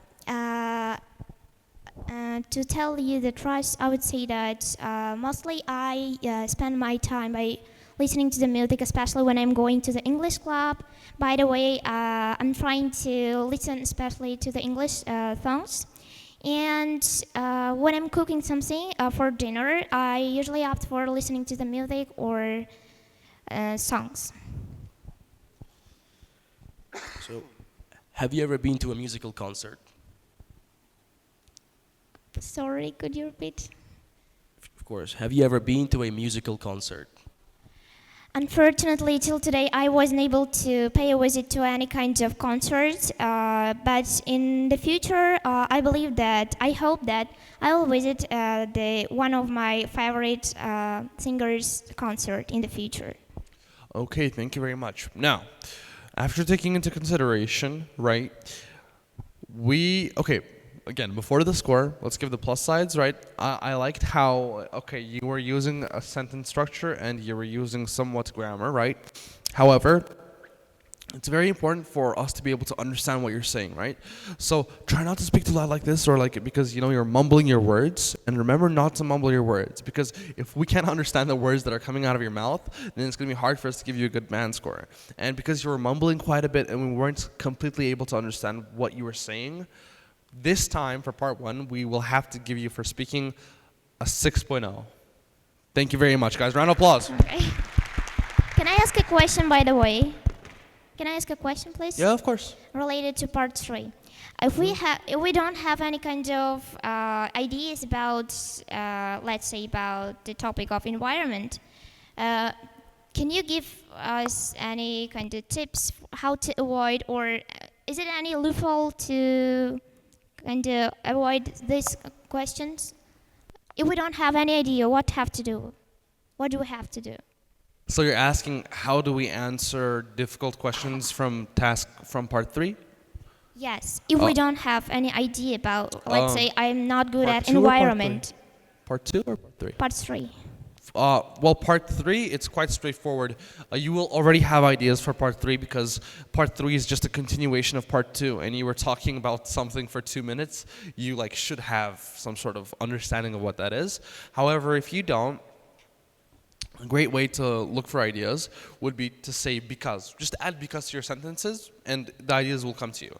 Well, I think that the usage of computers and innovation in our time is extremely fascinating and it shows technological progress because, well, today we have Apple and blah, blah. You see, the ideas will come to you. Just improvise, okay? All right? Okay, thank you very much. Have a wonderful day. Thank you.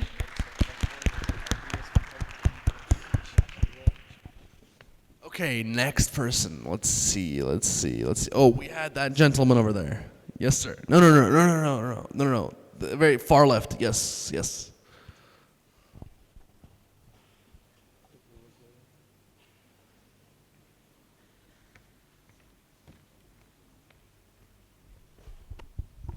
Okay, good afternoon.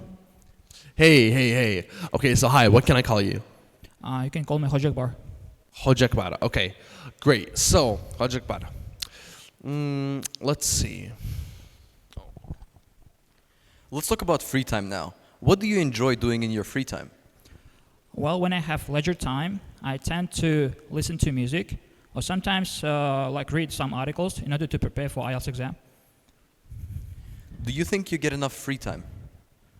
Well, as I'm a student and as I work part-time, I don't have much free time, but I try to find some spare time for my personal life, and also like to enjoy to spend quality time with my family sometimes.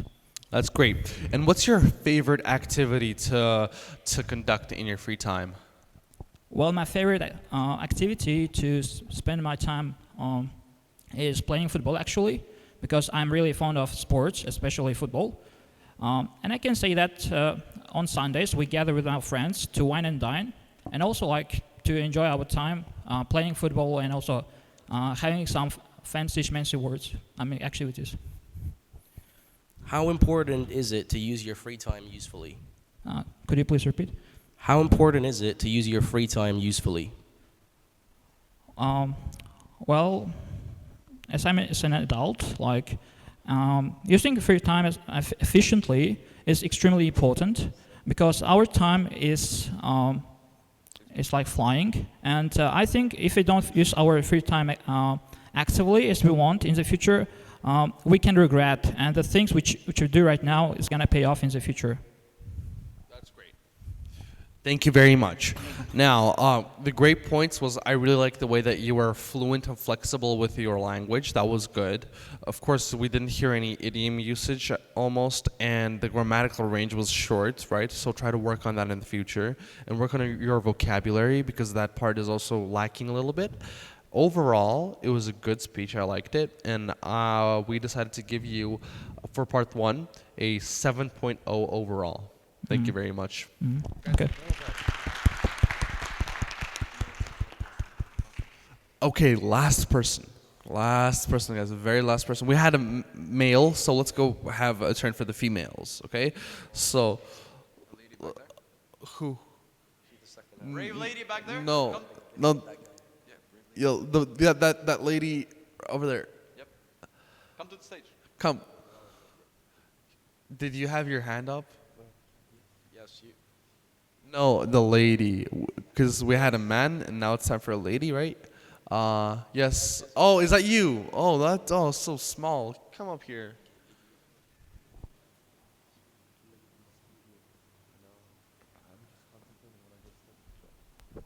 Hi.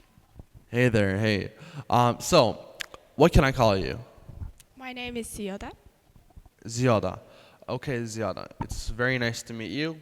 Let's see. Let's give you an interesting question here to wrap this up, okay?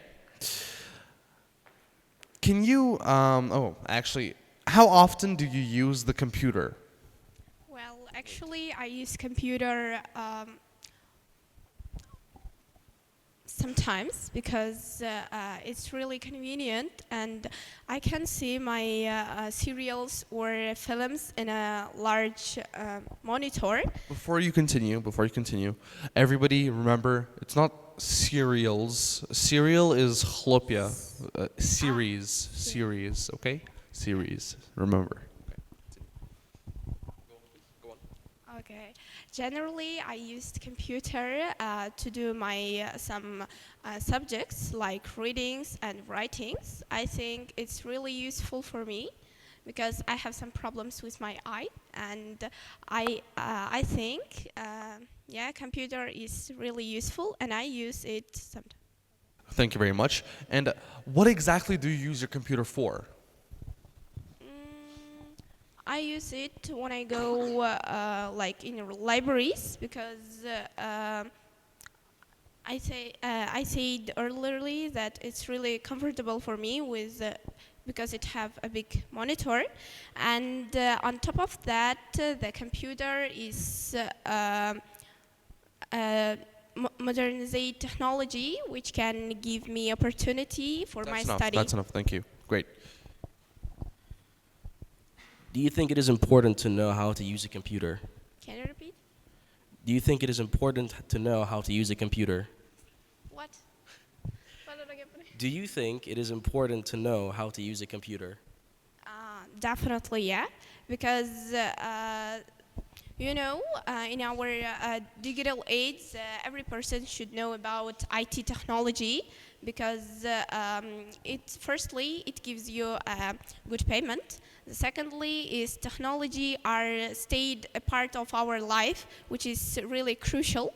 So I think indeed it does. Every people should know about technology, how to use computer.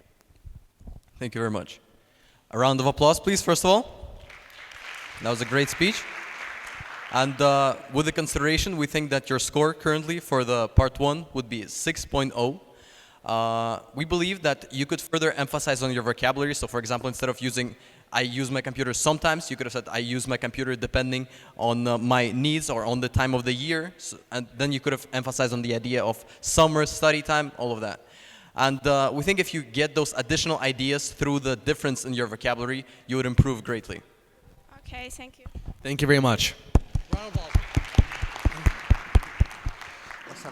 Okay guys, now after having our masterclass about the IELTS breakdown, about having our little mock, and of course hearing out the thoughts and ideas of you guys, it was a true and earnest pleasure to be able to teach you guys something here today, right? What I just want to say is that, it takes time to get good at something, be it at something that you're already good at or something that you just started, okay?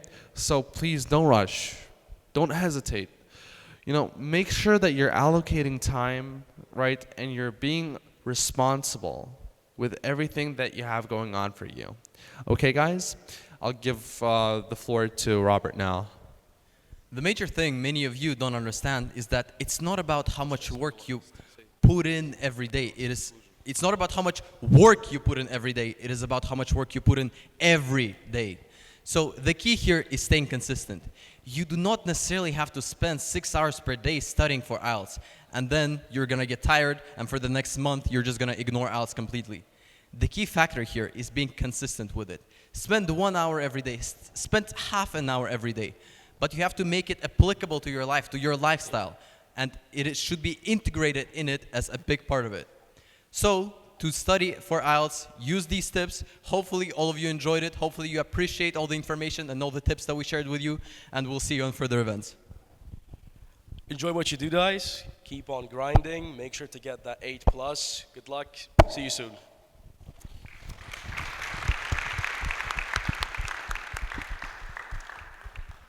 Okay, guys. Yeah, what else should we say? That's it for today. Ciao for now. Stay here. How was the seminar? Did you like the seminar? All right. Put your hands up who didn't understand anything. Hech narsa tushunmagan odam qo'lini ko'tarsin. Hamma tushundi, demak. Xo'p. Nechta narsa o'rgandi? Bitta bo'lsa ham narsa o'rgandimi? Tushunganlar qo'lini ko'tarsin. Xo'p. Kim 5 ta narsa o'rgandi? Kim sanab bera oladi? Chiqing, sanab bering. Kim sanab? Kepkali ukamiz orqadagi. Bo'ldi. Siz chiqing bo'lmasa, chiqing. Kim chiqa oladi? Nega olyapsizlar? Demak narsa chiqing. Chiqing. Mana qizlar ko'proq ana braveroq ekan, chota o'g'il bolalarga nisbatan. Lekin bugun o'g'il bolalarning soni ko'proqga o'xshadi men nazarimda. Marhamat, chiqing. Ismingiz? Hadicha. Hadicha, what did you learn today in English? One, this, actually, two, this, all right? Yes. From the beginning of this meeting, I love the word that you said, like, how many tomorrows I have, I don't know this. All right. And it was meaning me all things like, I've running out of my time, like, I don't know what will happen tomorrow, so I have to responsible for today, and I have to work hard for my future. Good. And the second thing, I have to be confident. All right, second thing. Yes. All the time, I have to be confident while I'm speaking or while I'm reading something. It depends on my confidence, Good. how I can act or get in future. All right. Two things for Hadicha. Applause, please. Thank you. Thank you, Hadicha. Anybody else? Come on. The girls only? Qizlar ko'cha aktivroq ekan. Sharmanda. Men beraman mikrofon. So today, first of all, I learned, as Hadija said, your words were so meaningful about tomorrow. Thank you. So we have to be responsible for today, as she said. And the next thing that I've learned that in the reading section, that we don't have to start from the third passage, because I also heard about this kind of idea, and that I understood that it is mistaken. And in writing section, I learned that we can write in three bodies in the discussion essay. So I also understood that being here, when I was answering to the questions, I understood that I have some weak points in the topic of music. All right, thank you. Thank you very much. Applause. From the boys. O'g'il boladan bormi? Chiqing. O'zim majburlab chiqmasam bo'lmas ekan bilan boylab. Ismingiz? Sharifingiz. So hello everybody. Closer. Well, my name is Bob. Well, when it comes to what I've learned today, actually, I've learned so much. Yes. Well, to be more precise, well, when it comes to reading, first I got to start from reading because I did learn a lot of things here. When firstly, in the reading, I'm it's a okay, bit nervous. okay. Yes. In the reading section, yeah, I did learn actually time management. We have to just spend our time more efficiently here, and when it comes to speaking, we gotta be so confident, and we have to be sure about what we are actually saying here. And what else? So you learned how to manage your time efficiently. Yes. You learn a lot about the insights about the reading sections, about Yes. right? Yes. And that kind of stuff. valuing about your time because Of you have course. no idea how many tomorrows you have. Yes. All right. I see something in you, Bob. You said your name is Bobber, right? Yes, my name is Bobber. I see something in you, Bobber. Right, Firuzbek? He's got a lot of confidence, Firuzbek. I see something like, yeah, he's going to be a talented person when it comes to the public speaking. Maybe next day, if someone comes with the preparation, maybe they will be given a chance to stand right here and to speak within 2 or 3 minutes. Keyingi safar agar tayinlanib kelgan odamlar bo'ladigan bo'lsa, men biror bir narsani she'r qilaman insonlar bilan desa, prezentatsiya tugagandan keyin, seminardan keyin 3 dan 5 minut daqiqagacha vaqt beramiz. Tayyorlanib kelsa, bu yoqda o'zini bir spichlari bo'lsa, biz unga shans beramiz, imkoniyat beramiz, gapirishga bu yoqda. Bu narsa uni nafaqat ingliz tilisini ko'rsatadi, balkim public, ya'ni jamoat oldida o'zini qanaqa tuta oladi. hayajonni qanaqa yo'qota oladi. Ba'zi birovlar chiqqandan keyin ozgina hayajon bo'ladi. Ingliz tili ming zo'r bo'lsa ham, agar odamlar orasida ishlamagan bo'lsa, ba'zi uyalishi mumkin. Mana bu yer bizga imkoniyat. Chunki bu yoqda qarash boshqacharoq. Bu yoqqa chiqqan odam biladi bu narsani. Tushunarli? O'shanga ko'p insonlarda ko'rdim. Ya'ni uyalish bilan andisha degan narsa bor-da. Uyaladigan joy bor, andisha qiladigan joy bor. Ichida farqi bor. Tushunarli? Ya'ni qiz bolani o'zi uyalgani yaxshi, lekin bunaqa joyda imkoniyat berganda harakat qilinglar bu narsadan chiroyli qilib foydalanib olishga. Chunki bunaqa imkoniyat yana bo'lmasligi mumkin. Tushunarli? Hali xudo xolisa prezident oldiga chiqib, men ikkinchi marta prezident oldimizga, hurmatli prezidentimizning oldimizga chiqib nutq gapirib berganman. Aynan Ibrat proyekti haqida ular biladilar.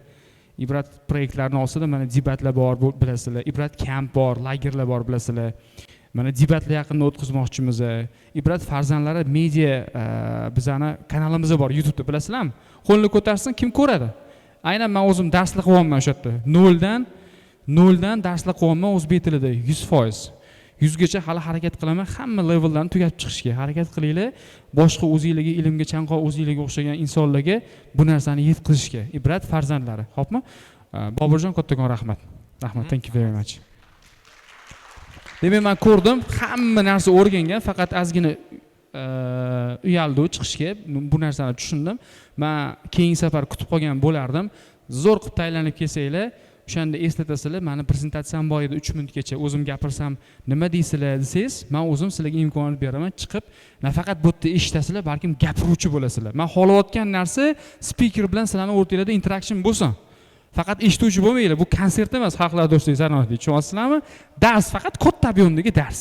O'rganib, mazza qilib, gaplashib, o'zingizlar o'rib, darsdan chiqayotgandagi o'zingizlarni his qilinglar. Mazza qilib ketinglar. Shu narsa. Xo'pmi? Xo'p, avvalambor men Yoshlar agentligi Alisher Sadullayevga kattakon rahmat aytaman. Shu imkoniyatni bergan va tashkilotchi bizga, bizning do'stlarimizga mana Sanjar bu yoqqa chiqqin. Shu bola mana master klassimizni yurg'izayotgan, speakerlarimiz bilan gaplashib, shu paytgacha mana qilib kelayotgan shu bola bo'ladi, bitta qarshi chalasizlar. Ya'ni behind the scene juda ham ko'p insonlar ishlaydi. Bitta bir kunda sirazi etsa mehmonlar kelavermaydi. Uni to Instagramga qo'yib, uni sizlarga reklama qilib yetkazguncha, bepul yetkazguncha ham bu juda ham mehnat. Hamma shunday chaqirsa kelavermaydi. Uni o'rganadi. Qanaqa odam ekan, tajribasi bormi o'zi? Men bir xil narsalarni ko'ryapman, 8,5 undan ko'ra tajribali insonlarni olib kelsa bo'lmaydimi? U 8,5 oldi degani u tajribasi bor degani. Tushunasizlarmi? O'shanga harakat qilinglar, ya'ni odamda yaxshi gumonda bo'lishga. Xo'p, endi ruxsatinglar bilan biza o'zingizlarga o'xshagan mana yoshlar, lekin juda ham matonatli bolalarga bizani maxsus Alisher Sadullayev nomidan va Ibrat Projects nomidan bizani sertifikatlarimiz bor, kamtarona. Shularni bir sizlarning ruxsatinglar bilan, qarsakinglar bilan taqdirlasin.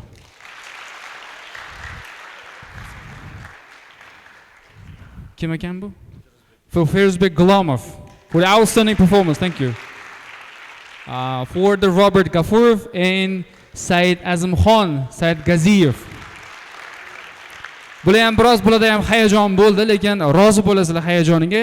Eng asosiysi yoshidan qat'iy nazar biza kichkina odam ilm bersa ham, u to'g'ri haq gap gapirsa, u narsani olish kerak. Shu bo'lsa, ustoz bilan shogird o'rtasidagi narsa, ya'ni shu yaxshi bo'ladi. Xo'p, endi agar ruxsat bersanglar, bitta chiroyli rasmga tushganimiz yaxshi. Demak, speakerimiz tushadi, hamma bitta joyga yig'ilsa, bitta rasmga tushib olamiz, mumkin bo'lsa. Da. Keyin bizda kichkina eng yosh speaker kelibdi. Keyin bu yoqqa chiqing-da. Siz chiqing. Siz chiqing. Manmi? Siz. Birinchi marta ko'rishim mana speakerlar davomida, seminarlar davomida mana shu nechta seminar qilgan bo'lsa, shu bolamizga kelibdilar. Ingliz tilini bilasizmi? Hello. O'zingizni tanishtiring. My name is Shukrullah. Surname is Nasrullayev. Where do you study? Where do you study? At school? Yes. Which school? At school, 5th class. Alright, do you know me? Do you know me? No. You don't know me, right? No. Alright, you should know me. You should know me. Shukrullah, yoqdimi master class? Yes. Hammaga tavsiya qilasizmi? Yes. bugun oyizlarga, adizlarga va o'qituvchilarga va o'zingiz tengdoshlaringizga borib Alisher Sa'dullayev shaxsan salom devordilar. Yoshlarning vaziri. Men mana shunaqa narsalarni o'rgandim. Maktabdagi hammani olib keling. Xo'pmi? Jam buvoni askarlar deydi-yu, xo'pmi? Xo'p, ketdi keling.